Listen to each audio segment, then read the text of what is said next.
Welcome back to the Proper Property Podcast. Today I'm joined with Brooke Toon from the Midlands, who is a lawyer and also dabbles in a little bit of property. So good to have you. Thank you. How are you? Podcast. Yeah. Your first good. podcast. Yeah. We hear that a lot on this podcast. A little nervous. Nervous? Taking everybody's virginity. Yeah. Taking everybody's podcast virginity. We'll add that word in there for legal reasons. Really good to have you. I want to know a little bit about who you are, how you became a lawyer, and then how you got into property. Okay. So let's go right back. What was life like before being a lawyer? So I was a teen parent. I moved out of the family home at 16 and into a mother and baby hostel.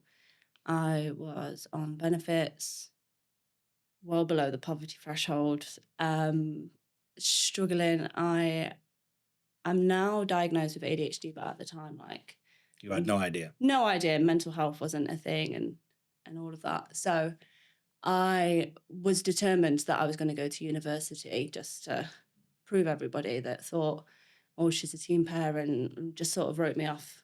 Yeah. I was determined to get a degree, and that was it. I wasn't thinking any further ahead than that. I'm just going to get my degree. And I didn't know what I wanted to do. So I went for the broadest degree possible. So you can do loads of careers from having a law degree.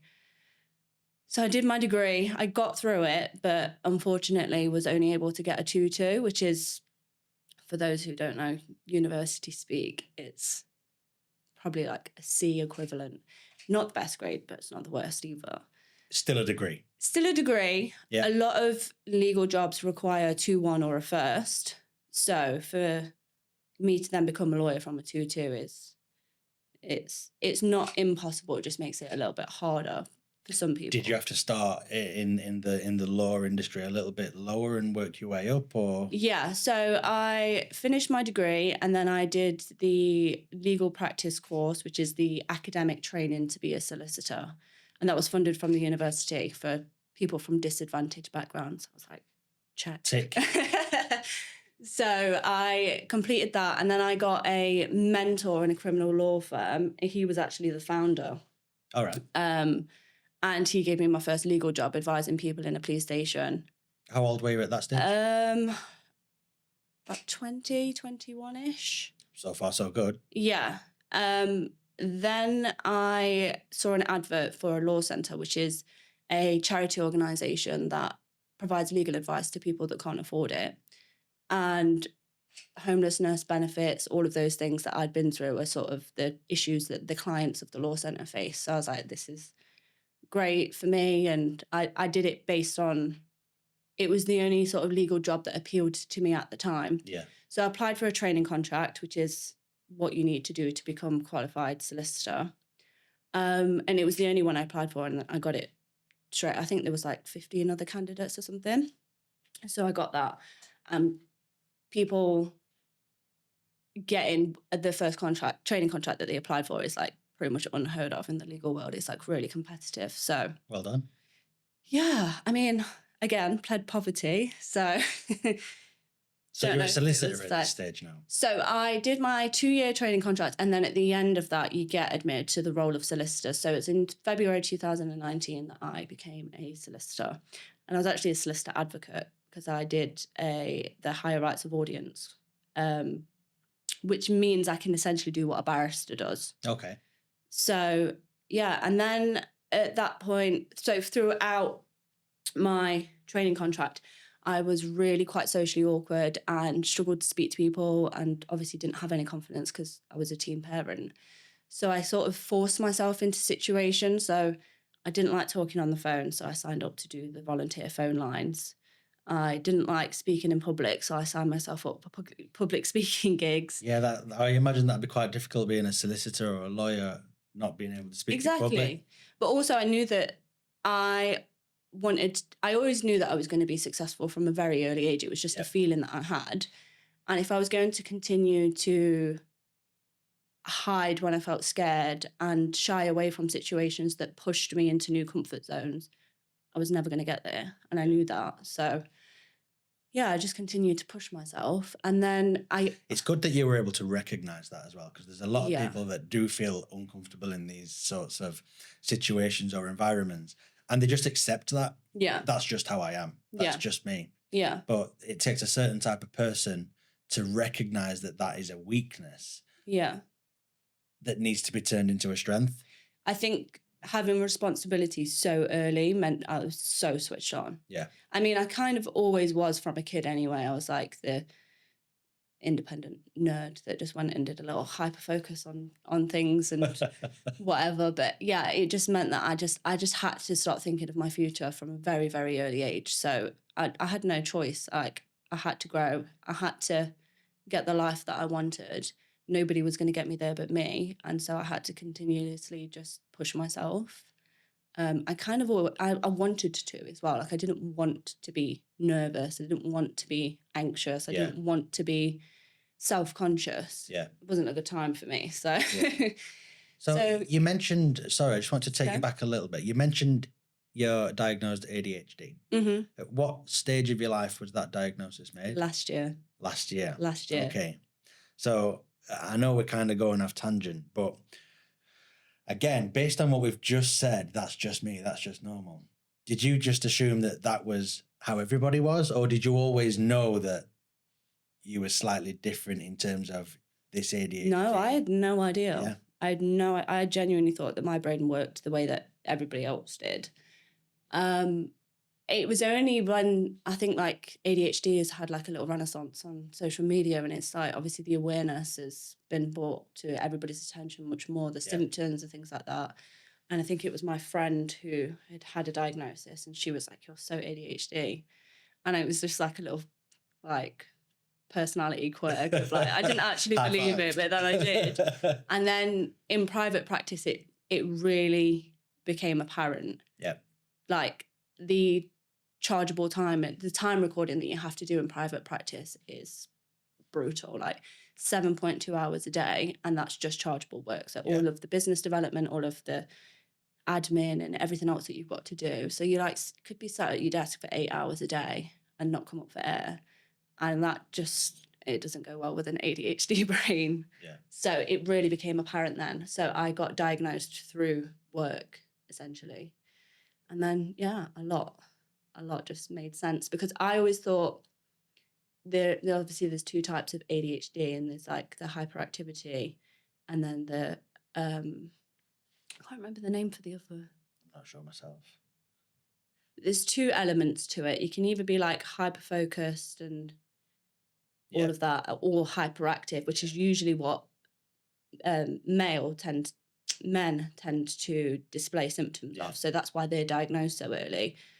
So I didn't think that I was, but because you wasn't hyperactive, but you did your hyper focus and well, I didn't think I was hyperactive, but when I got assessed, he was like, "You scored really high on the hyperactivity part of pulling things." you down off the like, ceiling, literally. So I was sat there like playing with my hair, and was it a weight off when you were diagnosed? Were you like that? You said that everything made sense. Did it relieve any pressure or anything like that? Make you feel any better? Or I'm just big into self-awareness in every way, and I think just understanding myself a little bit more, and also understanding that why I've been sort of called to business so much, because I've dabbled in business a few times. So I was on maternity leave during lockdown, and I was just out of my mind because I didn't have anything to do. So I started an online coaching business and grew my Instagram to 20,000 followers, and like affiliate marketing and like everything. Yeah. And I loved it. But then I went back to my legal career because that was safe and that was secure. But now I'm at a point where I'm like, okay, I know I've got ADHD. I know business works well with my brain. It's where I feel happiest. So I'm sort of making the transition from lawyer to business owner. Well, that brings us nicely up to the next stage. So we've talked about pre-solicitor, pre-lawyer. You're now diagnosed with ADHD as of last year. Congratulations, I guess.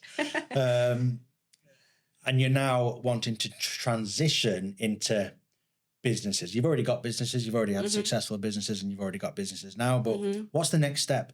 Are you wanting to transition away from law, stay within law, and do a bit of both? ADHD is great. You can do you can do a bit of everything, right? At the moment, I am doing a bit of everything. So I have a property maintenance business that is going really well. I started that at the back end of last year. After we'll get into last year, because that was quite pivotal in my entrepreneurial journey and property investing journey as well. But yeah, I've got the property maintenance and now also sort of really honing in on building a personal brand on social media as well, with a view to getting visibility and the leverage that comes with that and the opportunities that come with that. So I did hear you're quite a big TikToker. Trying. It's early days yet, but yeah, so I am hoping to make the transition full time. At the moment, I am managing both quite well because I'm quite good at putting systems in place and the property maintenance business. My job is lead generation and a little bit of admin in the evenings, sort of thing. Obviously, we have people doing the actual work. My partner does his lion's share of the work as well within that. But yeah, the plan is do both for as humanly long as possible. Yep. And I'm also, I believe, going to go self-employed at some point as a lawyer. Yep. So that I have the flexibility. Yeah. But that changes everything, right? Yeah, exactly. So, but yeah, full-time in business is definitely what we're working towards. I just don't want to take too much cash flow out of the business unnecessarily. Yeah. Before it's even really hit the ground. Okay. I want to take you back again just a little bit. You said we'll touch on last year. Yes. What do you mean by that? So last year was when I was in private practice, again, struggling to sit still for 8 hours a day, crying more times than I care to admit because I've never been a crier at work. And I was just desperate to get out. Like law it almost happened accidentally for me. And it was the biggest, can I swear on here? Yeah. Oh, it was the biggest fuck you to the teenage parent stereotype. So it served me well, but it was never long term for me. Massive mic drop. Yeah, exactly. But yeah, it was never a long term thing for me. And I've never really thought, oh, I'll leave school, I'll get a degree, I'll get a job, and then I'll work that job for the rest of my life. Like that sounds like hell to me. I want multiple careers. I want to try loads of different things. I want to be successful. I want to build businesses. So, yeah, I just felt a little bit trapped. I didn't know how I was going to get out. Couldn't keep doing what I was doing. So I was like, right, okay, you've always wanted to be in property. You've got one already. Like, take it seriously. Yep. So I networked my arse off. Started posting on social media. I already had a bit of an audience anyway from the fitness days. So just converted it into like a property page. Yeah, all the people that used to watch it are like, what's going on? Yeah, literally. A few of them dropped off. It is a lot less than 20 now, but I think the people that are there now are there for me just to see my weird and wonderful journey, my multiple careers. So yeah, I tried to go full-time in property and start. So I was always like vanilla buy-to-lets, BRR kind of girl. Yep. And then I got shiny penny syndrome and I got caught up in the hype of social media. Love a shiny penny. And I was like, I need to generate cash flow, so I'm going to buy a HMO essentially. So I got a mentor, got a business partner, and was like a few weeks out for completion. And that all just, I pulled out essentially. Okay. It wasn't the strategy for me, and a lot of things came to light. It was like the universe was like, you're going down the wrong path. You need to stop now before it's too late. Always listen to the universe. Exactly. So didn't go ahead with that, thankfully. And then, so back now to cash flow generation, buy-to-lets and what aligns with me personally, because I don't want to live off property full time. Property for me was always like a stack assets along the side and have a great retirement or that's to say whatever. It's a retirement pot, right? Yeah. It's an asset pension if that makes sense, rather than a cash pension that you get through working and your payments into it. It's an asset pension. Yeah. So buy-to-lets, BRR, all very, very good strategies. Is that your strategy going forward now? Yeah. To build that portfolio of... I want it to be as passive as possible. Yeah. So my thing is just like get things automated and systemized. Obviously, we've got the property maintenance, so we're good on that front. Systems in place. Try and get as I just can't be bothered with people ringing me up telling me that number 6 is eating the cheese out of the fridge and having to deal with like tenant issues and all of that and the council and the red tape. Obviously, I was a planning lawyer in private practice, so I know what it's like. I can imagine in that regard. And that's one of the reasons why I've had no involvement with any HMOs. There was one that we were potentially looking at the back end of last year, but it was a really good potential opportunity in the long run. But for the headache of HMOs really, really put me off that deal. And I'm still not into HMOs for those exact reasons. And one man's trash is another man's treasure. Some people are amazing at HMOs and can make it work, and they know the negatives that come with it, but they're willing to have that opportunity cost. For me personally, I want to build things out, so I have to spend as little time as possible in them so that I can go on to my next venture, whatever that may be. And so personally, for me, it's just not a strategy that I'm aligned with, but I'm not saying that there's necessarily anything wrong with that. But I was chasing cash flow, and so started multiple businesses for that reason as well. So I started a cleaning business doing end of build cleans for developers.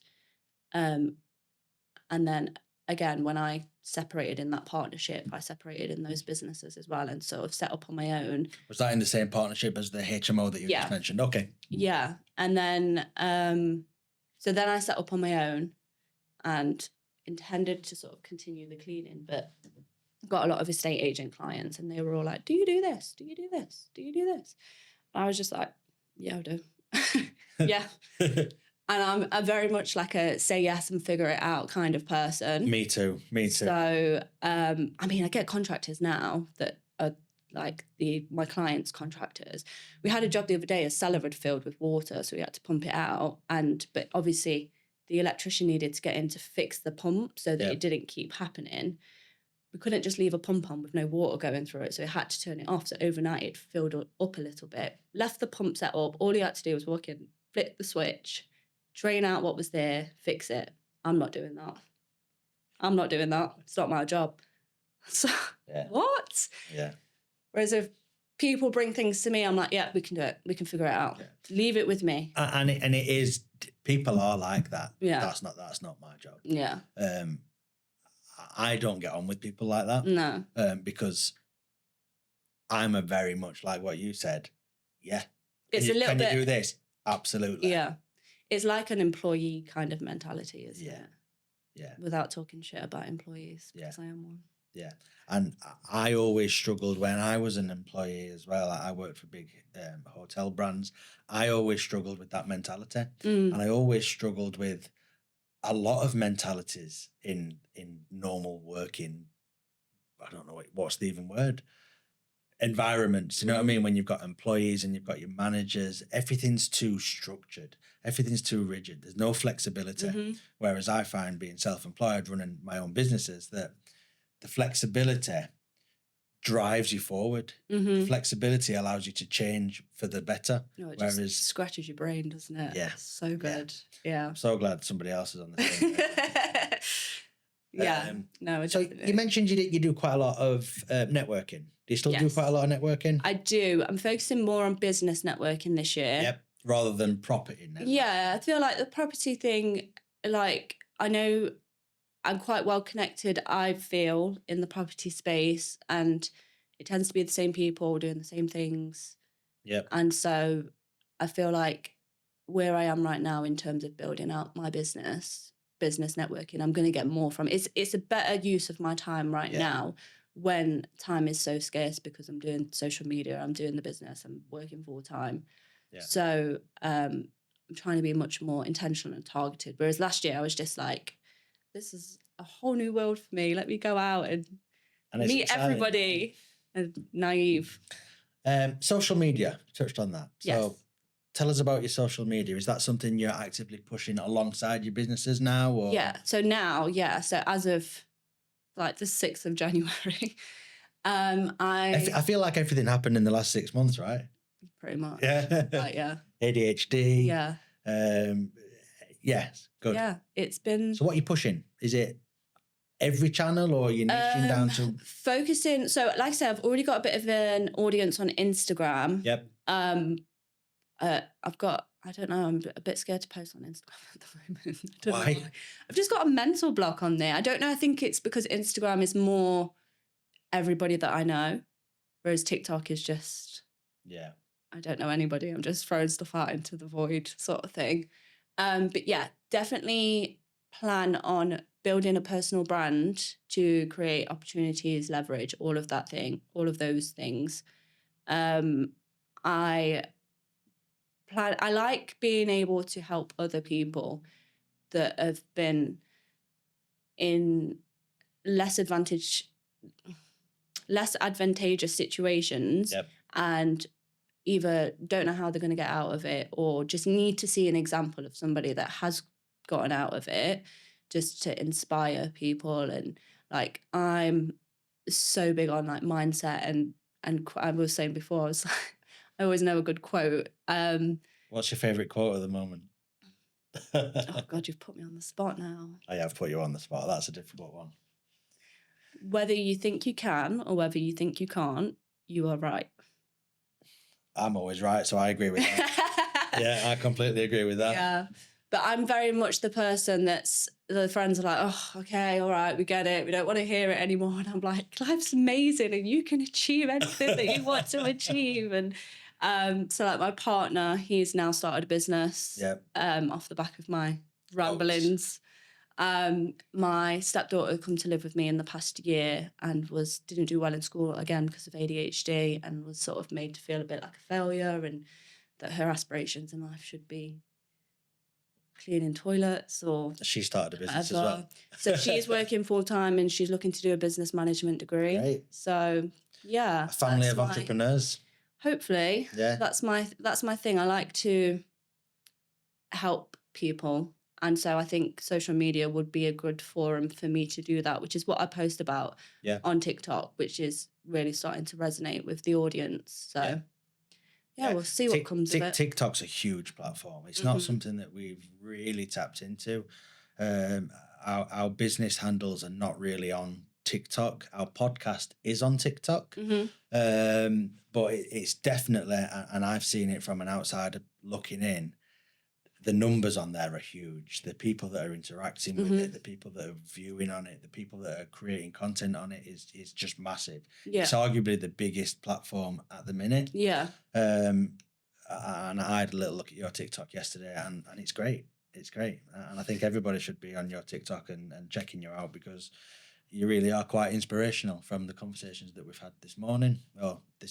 Still this morning. And from the conversations that we've just had on this podcast. So look into that camera there and tell people where and how they can find you if they want to follow your journey on social media, because so I've recently changed my handles and they're both the same now for consistency. So I'm on makes it easier. TikTok and Instagram as Brooke Louise Official, all one word. I am on LinkedIn, just Brooke Toon. I think I'm on Facebook as well, but just from sort of setting my Instagram up to automatically post to Facebook. I don't necessarily spend time in that platform. So yeah, hopefully you see me a little bit everywhere. Yeah, good. So what is your dream? If you could click your fingers and everything that you want in life is delivered tomorrow, what would that look like? Or does it change on a regular basis? I think it overall stays sort of the same. So I want to be wealthy, 100%. And I've only just been able to get to the point where I can admit that I want to be wealthy, because I was raised in an environment where like that was like a dirty word. Yeah. And all people with money were immoral arseholes, and it's all the billionaires' fault. So I want to be wealthy, mainly for security, because I didn't have a lot of that as a teenager. I want to own multiple businesses, probably service-based businesses, because I really enjoy doing that. A bit of a platform and an audience, a book. A book? Since I was 13, I've always said to my mum, I'm going to have a book. Don't know what the book's going to be about yet, but I'm sure the path will reveal itself. And just, being with my family, happy, healthy, thriving, lots of property, as passive as possible. Well, from the conversation we've just had, that all sounds really achievable. Really achievable. And I'm looking forward to reading the book. Have we got a book name? No, we don't even have a book concept yet. No. It's going to happen. I'm a really good manifestor. Yeah. It's going to happen. Yeah. I'm a huge believer in manifestation. I can see that you also are a believer in manifestation, a believer in fate. What will be, will be. Bad things happen, but better things come from those bad things. And when good things happen, it's because good things were meant to happen. So it was really, really nice to talk to you. Thank you. Thanks for having me. It's been a great chat. If you do want to hear more about Brooke's story, Brooke's journey, she's just told you all her social media handles, so check her out.